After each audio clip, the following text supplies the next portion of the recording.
আসসালামু আলাইকুম। স্বাগত সবাইকে।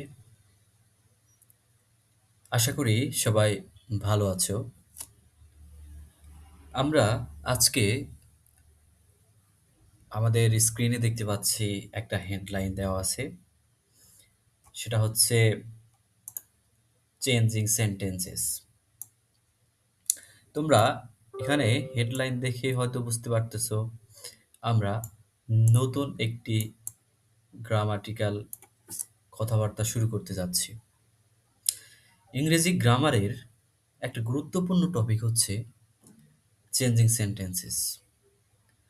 এর পূর্বে আমাকে বুঝতে হবে আসলে সেন্টেন্স জিনিসটা কি। সেন্টেন্সটা একদম খুবই বেসিক থেকে শুরু করা হয়। আমরা যখনই কোনো ভাষা শিখতে যাই, সেক্ষেত্রে আমাকে শুরুতেই জানতে হয় আসলে বাক্য কি বা শব্দ কি। তো এগুলো জানার মাধ্যমেই আমরা ভাষাকে পূর্ণতা দান করার চেষ্টা করি। তো শুরু করি আজকে আমরা চেঞ্জিং সেন্টেন্সেস। এর পূর্বে কিছু আমাদের আলোচনা রয়েছে যেগুলো আমাদের অতীব জরুরি। একটা জিনিস শেখার পূর্বে সেই শেখাটার ব্যাকগ্রাউন্ড অর্থাৎ পিছনে যে কাজগুলো রয়েছে এবং কাহিনীগুলো রয়েছে, যে তাত্ত্বিক কথাবার্তাগুলো রয়েছে সেগুলা অবশ্যই জানা জরুরি। সো আমরা দেরি না করে আমাদের কথাবার্তা শুরু করি। চলো আমরা দেখি এখানে কি আছে। আমরা প্রথমেই দেখতে পাচ্ছি এখানে বলা আছে হচ্ছে সেন্টেন্স। আসলে আমাদের অবশ্যই বোঝা উচিত অব অবশ্য তোমরা জানো যে সেন্টেন্স কি। সেন্টেন্স মানেটাই হচ্ছে বাক্য। এখন আমাকে বুঝতে হবে তাহলে বাক্যটা মানে কি? এখানে দেখো এখানে লেখা আছে বাক্য হলো ভাব আদান-প্রদানের মাধ্যম। এখন বুঝতে হবে ভাব জিনিসটা কি? এখন তুমি ধরো এই যে আমি তোমাকে কিছু বলছি সেটা হচ্ছে হোক অনলাইন মাধ্যমে অথবা তুমি কারো সামনাসামনিতে। তুমি যখন তোমার নিজের ভেতরে তুমি যে কথাগুলো বলতে চাচ্ছ, সেই কথাটাই হচ্ছে এক ধরনের একটা ভাব। এবং তুমি তাকে যে উপায়ে বোঝাতে চাচ্ছ, সেটা যদি সে বুঝতে পারে, সেটাই হচ্ছে একটা মাধ্যম। তুমি যে মাধ্যমে বোঝাতে চাচ্ছ, সেটা হচ্ছে তোমার বোঝানোর মাধ্যম এবং এই বোঝানোটাই হচ্ছে একটা ভাব। এখন দেখো, আমরা বাক্য হিসাবে যদি বলি তো সেটা হচ্ছে বাক্যটা হতে হবে অর্থপূর্ণ। তুমি যদি কাউকে কিছু বলো, সেটা যেন সে বুঝতে পারে। যেটা আমরা কি জানি হচ্ছে ইফেক্টিভ কমিউনিকেশন। ইফেক্টিভ কমিউনিকেশনের একটা গুরুত্বপূর্ণ জিনিস হচ্ছে বোধগম্য জিনিস হতে হবে। মানে বুঝতে হবে। তুমি যেটা বোঝাতে চাচ্ছ সেটা বুঝতে হবে। তো আমরা এই যে কথাবার্তা বলতেছি, সেই কথাবার্তাগুলোর ভিতরে কিন্তু আরো ক্ষুদ্র, ক্ষুদ্র জিনিস রয়েছে। ক্ষুদ্র, ক্ষুদ্র জিনিস গুলাকে আমরা বলি হচ্ছে ওয়ার্ড। ঠিক আছে? আমরা এই যে পূর্ণাঙ্গ একটা বাক্য বলতেছি, সে বাক্যটা কিন্তু শুরুতেই বাক্য ছিল না। শুরুতেই ছিল হচ্ছে ওয়ার্ড অথবা সেই ওয়ার্ডগুলোর পেছনে কিন্তু আরো জিনিস রয়েছে। যেগুলো আমরা একদম ক্লাস 1-2 তে বা খুবই ছোট থাকতে শিখি। সেগুলো হচ্ছে কি? অ্যালফাবেট বা লেটার। এগুলো শেখার মাধ্যমে আমরা ওয়ার্ড চিনতে পারি। ঠিক আছে? এই লেটার বা অ্যালফাবেটের মাধ্যমে কি করি আমরা? ওয়ার্ড বানানো শিখি বা মানে আমরা ওয়ার্ড বুঝতে শিখি। এই ওয়ার্ডগুলো দ্বারাই হচ্ছে কি করা হয়? বাক্য গঠন করা হয়। ঠিক আছে? তো এগুলোকে এমন এক বিশেষ নিয়মে সাজাই, যার ফলে একটা অর্থপূর্ণ রূপ লাভ করে। তাহলে আমরা যেই ওয়ার্ডগুলো শিখেছি ইতিপূর্বে, আমরা এই যে শেখার একটা প্রসেস শুরু থেকে আমরা শিখে আসতেছি, সেই শেখাটাই হচ্ছে এখন আমরা কি করব? প্রয়োগ করব। তাহলে সেই প্রয়োগটা একটা বিশেষ নিয়ম হতে হবে। আমরা জানি যদি কোনো বিশেষ যদি নিয়ম না থাকে, আমরা যদি কোনো নিয়ম ছাড়াই যেকোনো কিছু করি, তাহলে কিন্তু আমাদের আউটপুট মানে যথার্থ একটা আউটপুট আসবে না। তো এক্ষেত্রে আমাদের কি করতে হবে? আমাদের অবশ্যই একটা নিয়ম রয়েছে। সেই নিয়মের ভিতরে আমাদের কিন্তু আসতে হবে। অথচ ওয়ার্ডগুলোকে এলোমেলো পাশাপাশি অবস্থায় স্থাপন করলে তার কোনো অর্থই হয় না। আমরা যদি কোনো কাজ করি যেটার কোনো মানে কোনো ভ্যালু নাই, আমরা এদিক ওদিক ঘুরে বেড়াচ্ছি, যে ছোটাছুটি করতেছি, যেটার কোনো নিয়মের ভিতরেই পড়ে না। তোমার বয়সে যেটা করা উচিত তুমি সেটা করতেছো না। তো সেটাই কি? সেটাই হচ্ছে মানে নিয়ম বহির্ভূত কাজ। তো সেটা যদি তুমি করো তাহলে কি হবে? তোমাকে মানুষজন ভালো বলবে না। তো ওয়ার্ডগুলোকেও ঠিক এমনভাবে সাজানো হতে হবে যেন তুমি এগুলো দ্বারা বুঝতে পারো যেন তুমি কিছু বলতে যাচ্ছ বা লিখতে যাচ্ছ বা তোমাকে কেউ বলতে যাচ্ছে। সেটা হতে হবে কি? একটা বিশেষ নিয়মে, এবং সেই বিশেষ নিয়মটা অবশ্যই তোমাকে ফলো করতে হবে। দেখো এখানে লেখা আছে, "দ্য আর্থ ইজ রাউন্ড।" আমরা ইংরেজিতে একটা বেসিক সেন্টেন্সের একটা গঠন জানি, সেটা হচ্ছে কি? সেটা হচ্ছে সাবজেক্ট, ভার্ব এবং অবজেক্ট অথবা কমপ্লিমেন্ট, অথবা কি? কমপ্লিমেন্ট। আমরা এইটাকেই হচ্ছে ইংরেজির যে বেসিক একটা সেন্টেন্স স্ট্রাকচার, সেইটা হচ্ছে এটা আমরা দেখতে পাই। তুমি দেখো, এখন আমরা এখানে যদি বলি যে ডেফিনিশন অফ সেন্টেন্স অর্থাৎ বাক্যের সংজ্ঞাটা কি? বাক্যের সংজ্ঞা হচ্ছে এক গুচ্ছ শব্দ একত্রিত হয়ে মনের ভাব সম্পূর্ণরূপে প্রকাশ করলে তাকে সেন্টেন্স বলে। তাহলে আমাদের কি করতে হবে? মনের ভাবটা সম্পূর্ণরূপে বোঝাতে হবে যে তুমি তাকে যাকে বলতে চাচ্ছ। সেটাই হচ্ছে কি ইফেক্টিভ কমিউনিকেশন। দেখো এখানে বলা আছে হচ্ছে the sentence the earth is round. এখানে আছে হচ্ছে দ্য আর্থ ইজ রাউন্ড। এখানে দেখো এখানে কি আছে? সাবজেক্ট। সাবজেক্ট জিনিসটা কি? জিনিসটা হচ্ছে তোমার, তুমি কোনো কিছু সম্পর্কে বলতে যাচ্ছ, সেটাই হচ্ছে সাবজেক্ট।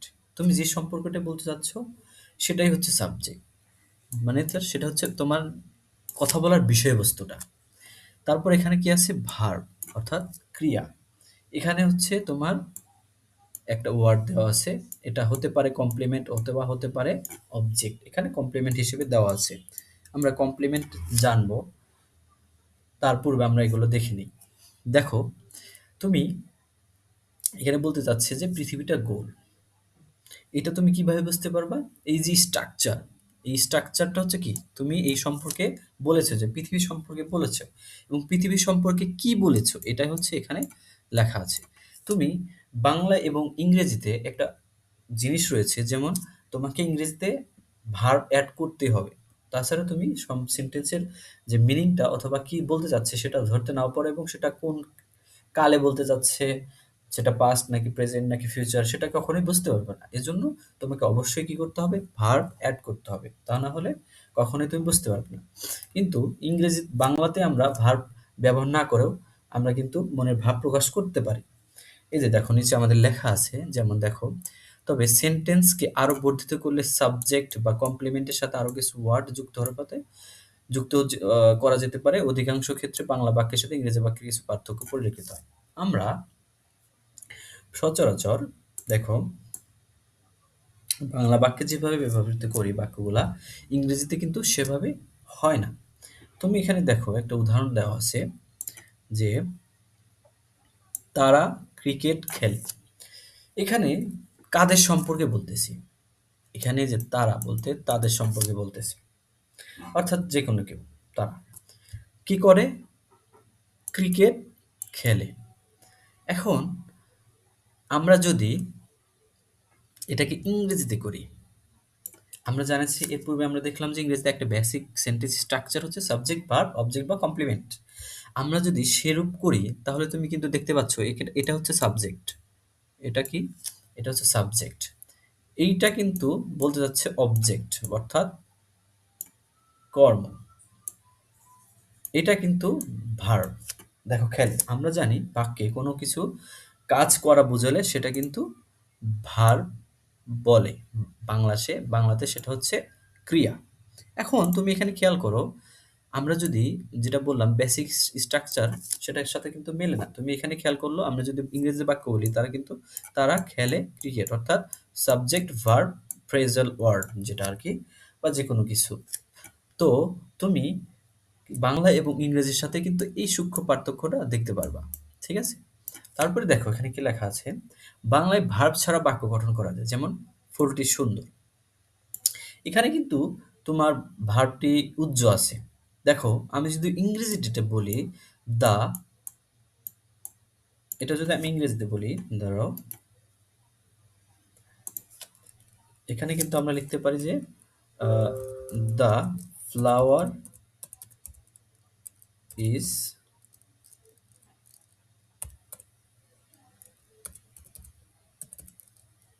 বিউটিফুল। দেখো এইখানে যখন আমরা এই সেন্টেন্সটা লিখলাম,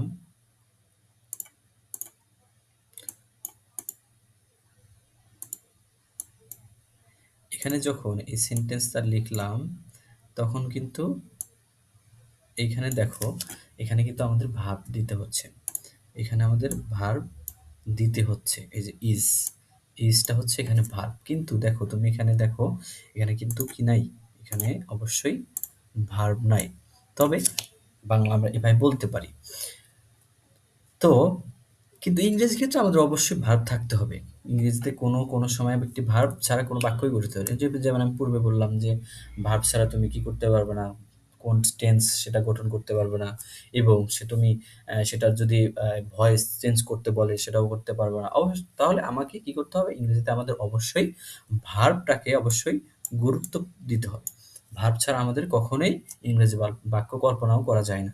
করা যাবে, কিন্তু সেক্ষেত্রে বিভিন্ন ফ্রেজাল ওয়ার্ড বা বিভিন্ন কিছু দিয়ে আমরা যারা নেটিভ রয়েছে, যারা ইংরেজিতে কথাবার্তা বলে তারা অনেক ক্ষেত্রে বলে। কিন্তু আমরা সচরাচর ভার্ব ছাড়া কখনোই এই ইংরেজি বাক্য কখনোই বুঝতে পারবো না। সেক্ষেত্রে আমাদের অবশ্যই কিন্তু ভার্ব প্রয়োজন রয়েছে। এখন আসি আমরা এগুলো পরবর্তীতে।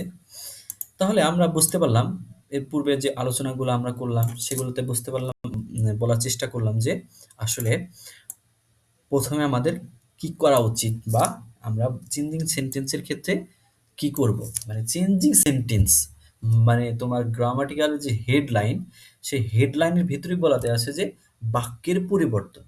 তাহলে আমাকে প্রথমে বুঝতে হবে বাক্য জিনিসটা কি। আমরা সেগুলো বললাম যে বিভিন্ন ওয়ার্ড, অর্থপূর্ণ বিভিন্ন শব্দ মিলে কি হয়? বাক্য গঠিত হয়, এবং সেই বাক্যগুলোই হচ্ছে কি করব? পরিবর্তন করব।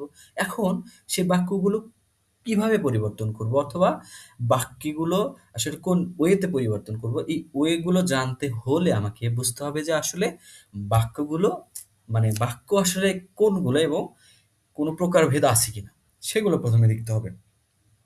তুমি এখানে দেখো, প্রথমে আমরা দেখতে পাচ্ছি যে এখানে লেখা আছে সেন্টেন্স এর কাজ ও গঠন অনুযায়ী একে নিম্নলিখিত কয়েকটি ভাগে ভাগ করা যায়।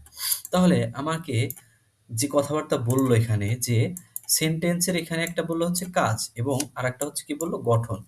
কাজ এবং গঠন এই ২ টা অনুযায়ী আমাদের কি করতে বলছে, কি বলেছে? যে কয়েকটি ভাগে ভাগ করা যায়। এখন ভাগগুলো আমরা দেখি।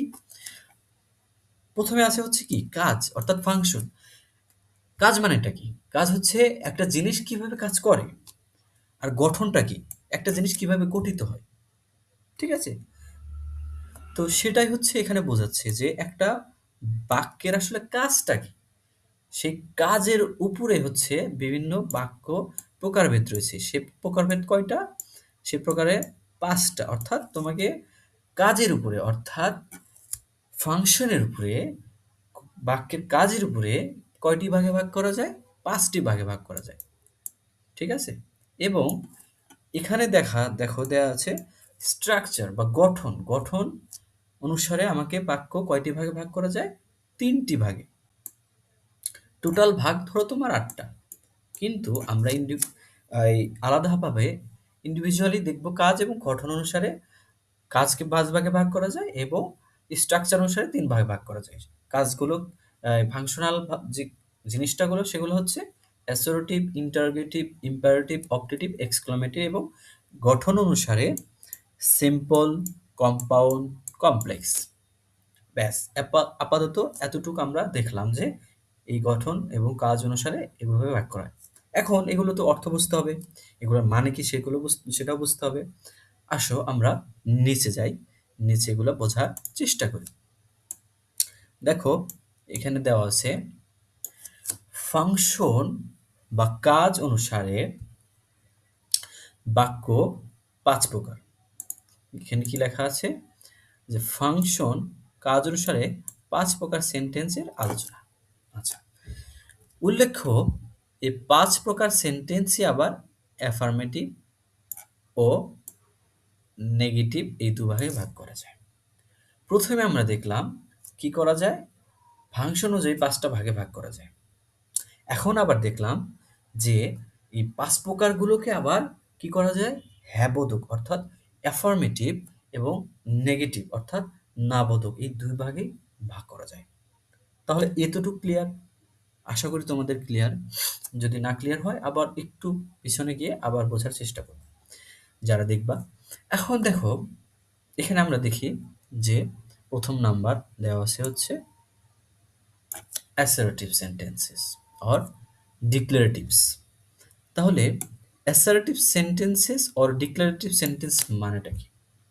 মানেটা হচ্ছে বর্ণনামূলক বাক্য।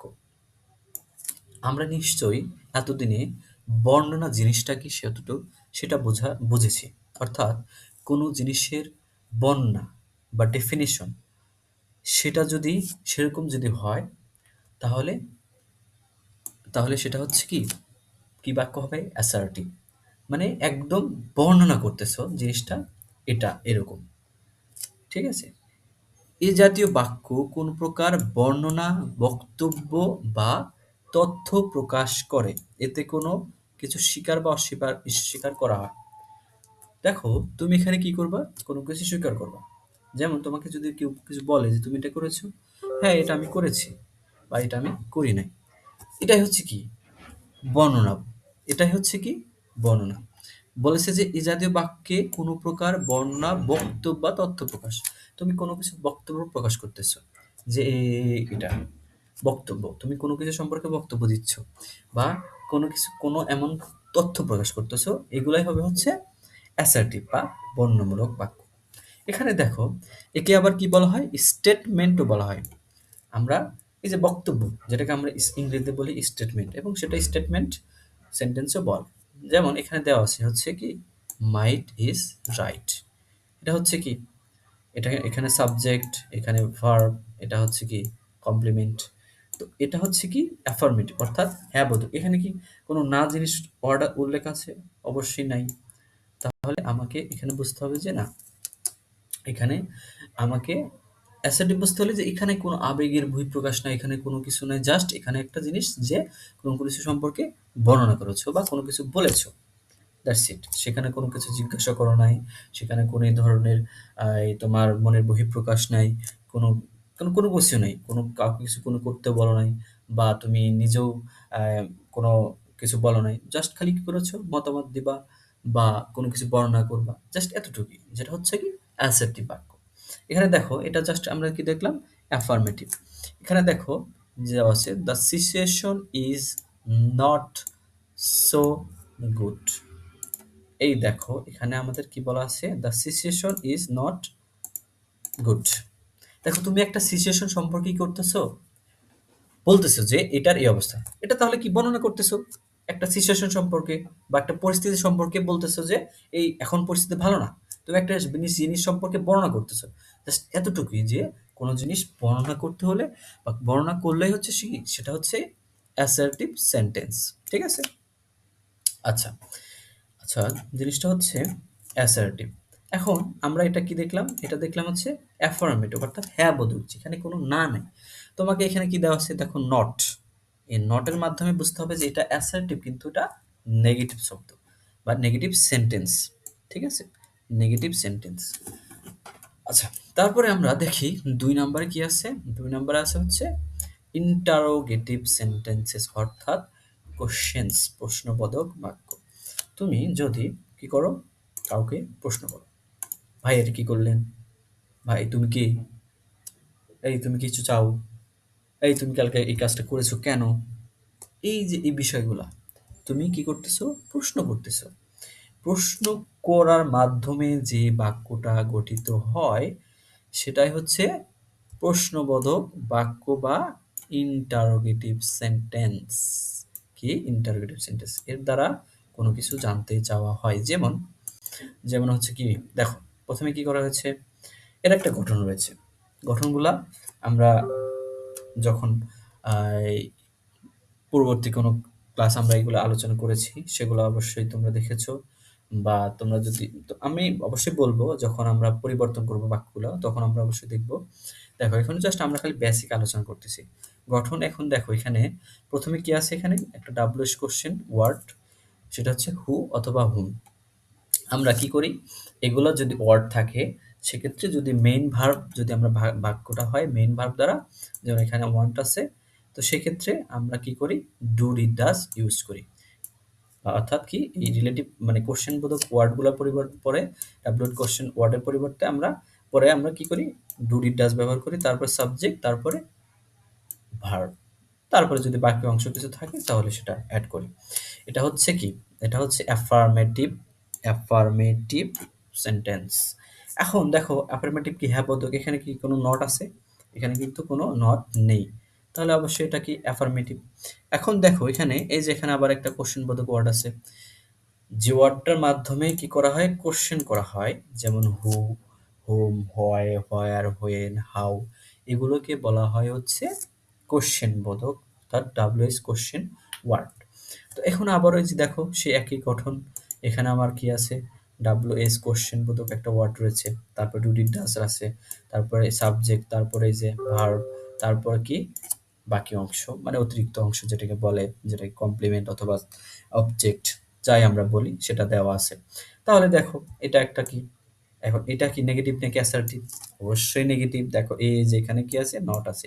আমরা নট এর সংক্ষিপ্ত রূপ, এটার সংক্ষিপ্ত রূপ হচ্ছে, যদি কোনো ওয়ার্ডের সাথে লিখি তাহলে এভাবে লিখতে হয় যে সেই ওয়ার্ডটা এবং নট, এই যে এন এবং টির মাঝে একটা অ্যাপোস্ট্রফি চিহ্ন। তো এই দেখো, এখানে কি আছে? Don't you attend the classes. এখন এখানে একটা জিনিস খেয়াল করো, এখানে কিন্তু কি আছে? ডোন্ট আছে। এখানে আবার কি আছে? ভার্বের বেস ফর্ম। তোমরা সবসময় খেয়াল করবা যে ডু, কি আছে? Do, did, does,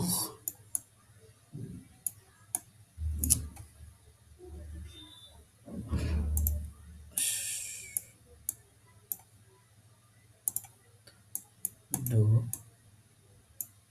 did, does, না, চার্চে বরং আমরা লিখি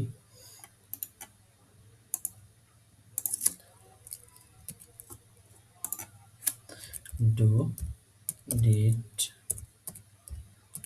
ডাজ, এরপরে সবসময় কি হয়? ভার্বের ভিয়ন অন হয়। তোমরা সবসময় কি করবা? মনে রাখবা যে do, did, does, do, did, does এর পরে সবসময় কি হবে? ভার্বের বেস ফর্ম হবে। বেস ফর্ম যেটা বলতে কি আমরা ভার্বের ভি অন বলি। তো এখানে তুমি খেয়াল করো, অবশ্যই দেখো এখানে কি আছে? যে হোয়াই ডোন্ট, অর্থাৎ নেগেটিভ বলা আছে। তারপর সাবজেক্ট অ্যাটেন্ড, এটা কিন্তু দেখো প্রেজেন্ট বা বেস ফর্মে দেওয়া আছে। অ্যাটেন্ড, এটা অ্যাটেন্ডেন্ট বা অ্যাটেন্ডিং বা যে কোনো কিছুই নাই। এজন্য আমরা কি করব? এটা বেস ফর্ম অবশ্যই দেব। আচ্ছা, তারপরে দেখো এখানে আমাদের কি বলা আছে? যে does he not attend the classes regularly, এটা হচ্ছে কি? Yes no question. অর্থাৎ এখানে আমরা এইটা মানে কোনো কিছু প্রশ্ন করেছে, যদি এরকম যদি তোমার কি করা হয়, কিছু মানে এটা একটা প্যাটার্ন, যে এই দুটো একটা প্যাটার্ন, যে এখানে WH কোশ্চেন দ্বারা শুরু হয়েছে, আবার এখানে শুরু হয়েছে কি দ্বারা? ডু, ডিড, ডাজ দ্বারা। তোমার যদি আমরা এই WH কোশ্চেন দ্বারা যদি শুরু না করি, যদি আমরা বাক্যে মূল ভার্ব থাকে, যেমন এখানে দেওয়া আছে অ্যাটেন্ড, একটা কি ভার্ব? মূল ভার্ব। এখানে কোনো সাহায্যকারী ভার্ব নাই, যেমন am, is, are, was, are, have, has, had, এগুলা নাই। তাহলে এগুলা যদি না থাকতো তাহলে আমরা কি করে শুরু করি? এখানে শুরু করি হচ্ছে ডু, ডিড, ডাজ দ্বারা হচ্ছে প্রশ্নবোধক বাক্য শুরু করি। আমরা যখন বাক্যের গঠন সম্পর্কে আলোচনা করব তখন সেগুলো আমরা বিস্তারিত আলোচনা করব। এখন দেখি তারপরে কি আছে? ইম্পারেটিভ সেন্টেন্সেস অর ডিরেক্টিভস, অর্থাৎ আজ্ঞাসূচক বাক্য। আজ্ঞাসূচক মানে কি? মানেটা হচ্ছে যে এর দ্বারা কোনো আদেশ, উপদেশ, অনুরোধ ব্যক্ত করা হয়। এই জাতীয় বাক্যের সাবজেক্ট ইউ উজ্জ থাকে। আদেশ মানে কি? কোনো জিনিস করতে বলতেছো তুমি কাউকে। এই তুই এটা কর বা তুই ওটা কর। মানে তুমি যখন কোনো কাউকে আদেশ দিবা, তখন কিন্তু তুমি অপর পক্ষকে বলবা। ঠিক আছে? এখানে কিন্তু তুমিই বলবা। তুমি নিজে বলবা আরেকজনকে। এইজন্য এর সাবজেক্ট সবসময় কি থাকে? ইউ হয়। এর জন্য এর সবসময় সাবজেক্টটা হচ্ছে ইউ। এখন যদি সব ক্ষেত্রে আমরা ইউ রাখি, তো সেটা আর কি ব্যবহার করার দরকার নেই। এইজন্যই সবসময় সবাই ইউটা উজ্জ্ব রাখে এবং কি করে? এটা ভি অন বা ভি অন দ্বারা বাক্যটা শুরু করে। বাকি অংশ। ঠিক আছে? এটা ভি অন দ্বারা শুরু করে যার কারণে ইম্পারেটিভ বাক্য সবসময় কি হয়? ভার্বের ভি অন দ্বারা শুরু হয়। আরেকটা ইয়ে আছে, লেট দ্বারা শুরু হয়। আমরা এখানে দেখব যে এখানে কি আছে? লেট দ্বারাও শুরু হয়। যেমন দেখো এই যে ইউ, ইউ দ্বারা যখন কি হয়েছে? যখন ইউ দ্বারা শুরু হয়েছে, এই যে এখানে ইউ দ্বারা যখন শুরু হয়েছে, তখন তুমি যখন কাউকে কিছু বলেছো যে, "এই তুই এটা কর।" মানে তখন তুমি, মানে তুমি আরেক কাউকে বলতেছো। এটা সাবজেক্ট তখন সবসময় ইউ। তখন সেটা কি হয়? ভার্বের ভি অন দ্বারা শুরু হয়। কিন্তু যদি তুমি বলো যে, "আমাকে এই কাজটা করতে দাও।" তুমি কিন্তু আরেকজনকে বলতেছো যে, সে আদেশ দিক। তুমি কিন্তু আবার নিজে আদেশ দিচ্ছ। মানে আমাকে এটা করতে দাও, তাকে এটা করতে দাও। এই যে এখানে কিন্তু পার্সন আবার ভ্যারি করতেছে। তুমি বলতেছো যে তুই এটা কর। অর্থাৎ সাবজেক্ট এখানে কি? ইউ। কিন্তু বলতেছো যে, আমাকে এটা করতে দাও। তাহলে এই যে তুমি বলতেছো যে তোমাকে করতে, অর্থাৎ এখানে ফার্স্ট পারসন। আবার তুমি বলল যে, সাকিবকে এটা করতে দাও। তাহলে সাকিবকে থার্ড পারসন। তাহলে তাহলে যদি সাকিব হয় অথবা সাকিব হয় অথবা ই হি, সি, ইট, মানে অর্থাৎ থার্ড পারসন যাকে বলা হয়। ঠিক আছে? তাহলে থার্ড পারসন যদি থাকে, সেগুলো কি হয়? সেগুলো যদি তুমি সেগুলো দ্বারা শুরু হয়, তাহলে অবশ্যই আমাকে শুরুতে কি করতে হবে? লেট বসাতে হবে। ঠিক আছে? লেট বসাতে হবে। তো লেটের পরে নাউন এর পূর্বে এবং প্রোনাউনের পরে নট বসে। যেমন বলতেছে যে হচ্ছে লেট এর পর নাউন এর পূর্বে। লেটের পরে যে কি হবে? নাউন থাকবে। সেই নাউনের পূর্বে এবং প্রোনাউনের পর নট বসে। দেখো এখানে কি আছে? প্রোনাউন আছে হি, হিম একটা কি অবজেক্টিভ প্রোনাউন। ঠিক আছে? আমরা সেই তোমার লেটের পরে যখন প্রোনাউন বসাবো সবসময় কি করব? অবজেক্টিভ প্রোনাউন বসাবো। ঠিক আছে? সবসময় অবজেক্টিভ প্রোনাউন বসাবো। এখন আবার যদি কি থাকে? যদি কি থাকে? কারো কাছে নাম থাকে, কোন ব্যক্তির নাম যেমন কি থাকে? আমি যদি সাকিব দেই, তাহলে আমার এটা কেমন হবে? এটা আমাকে let Sakib do the work. এখন এখানে দেখো, এখানে কি বলতেছে? সাকিবকে কাজটি করতে দাও। এখানে বলছে কি আমাকে যে লেট এর পরে, লেটের পরে নাউনের পূর্বে। তাহলে কি লেটের পরে যদি নাউন থাকে, তাহলে তার পূর্বে আমাকে কি করতে হবে? নেগেটিভ করতে হলে তার পূর্বে নট বসাতে হবে। আমি এখানে কি করেছি?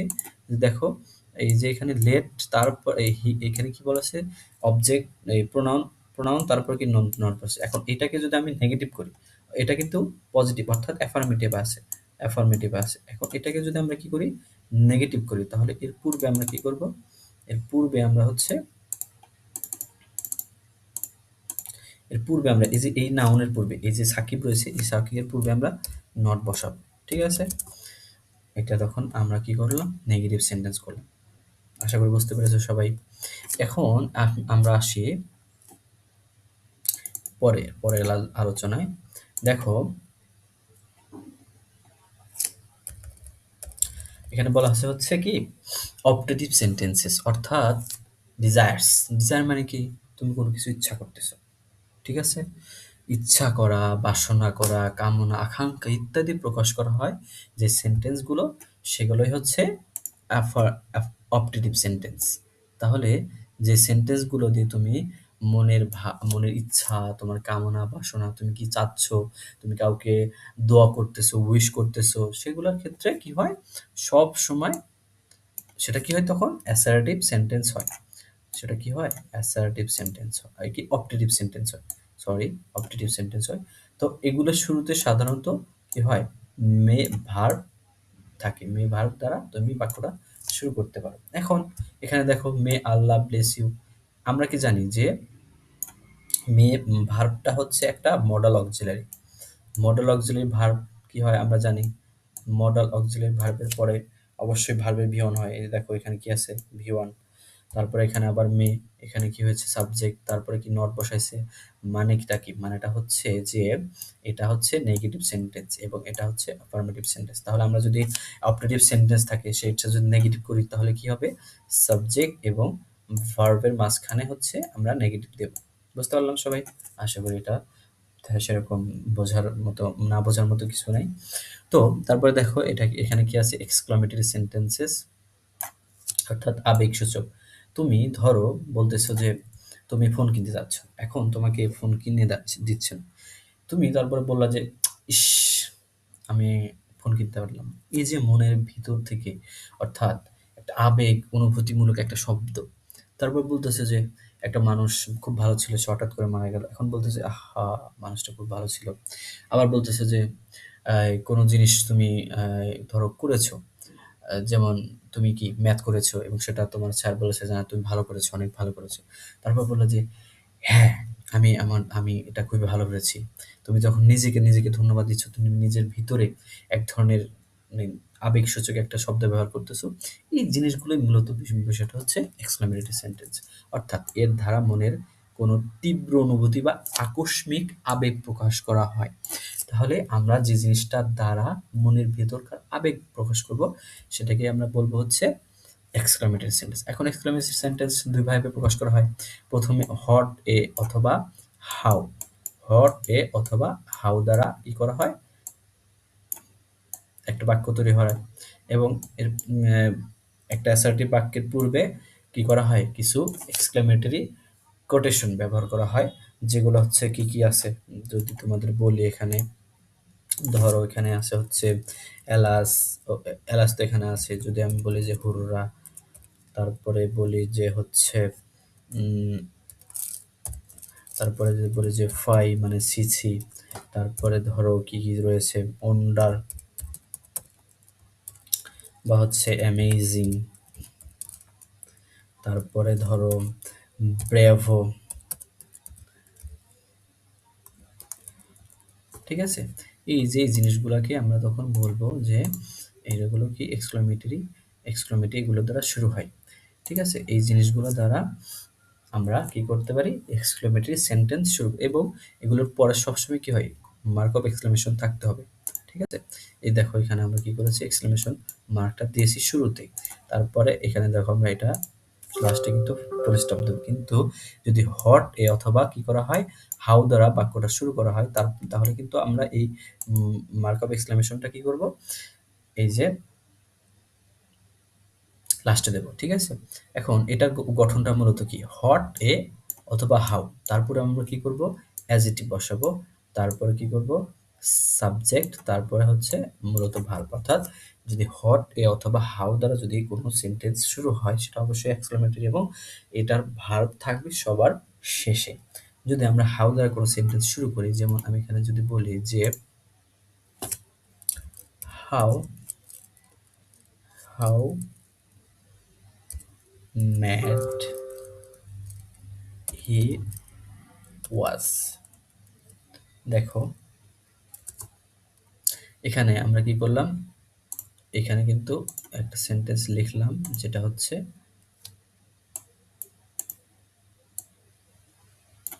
হাউ দ্বারা। দেখো এখানে আমরা হট এ, তারপরে কি দিয়েছি? আমরা তারপরে দিয়েছি হচ্ছে